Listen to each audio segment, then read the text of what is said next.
हळद, ज्याला natural indicator म्हणतात, आणि हा एक व्हाईट क्लोथ आहे. त्यानंतर पाणी. आता याच्यासोबत आपण अगोदर ना हळदीची एक पेस्ट तयार करून घेऊ आणि नंतर कलर कसा चेंज होतो ते बघू. त्यावेळेस मी तुमची मदत घेईन. मी ज्याला बोलवील त्यांनी समोर यायचं नाही.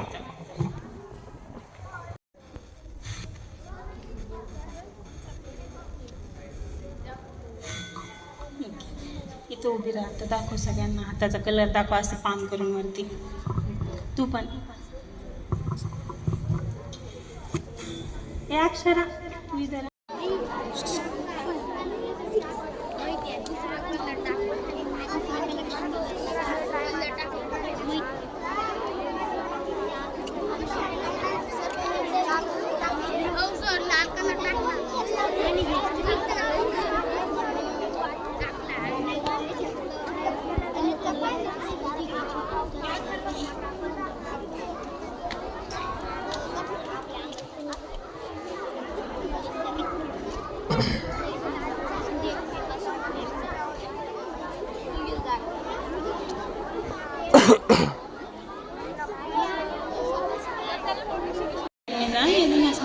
इधर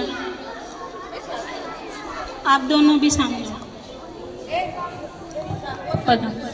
हळद ही एक नॅचरल इंडिकेटर आहे आणि व्हाईट क्लोथ्सवर आपण जेव्हा हळदीच्या पेस्टमध्ये मुलांचा हात बुडून त्याचे ठसे उमटवले होते तर त्याचा कलर कोणता होता? Yellow colour. आणि त्यानंतर रेड का झाला असावा बरं? त्याच्यामध्ये मी बेस ॲड केला होता आणि जसं बेस ॲड केला त्याचा कलर झाला रेड कलरमध्ये. तर ह्याच गोष्टी आहेत ज्या बघितल्यात तुम्ही आत्ता, ज्या व्हाईट क्लोथ्सवरती आपल्याला क्लिअर दिसतात.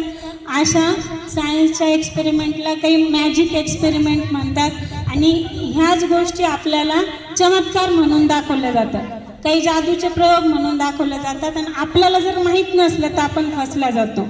आणखी एक दाखवतो मी 5 मिनिटानंतर.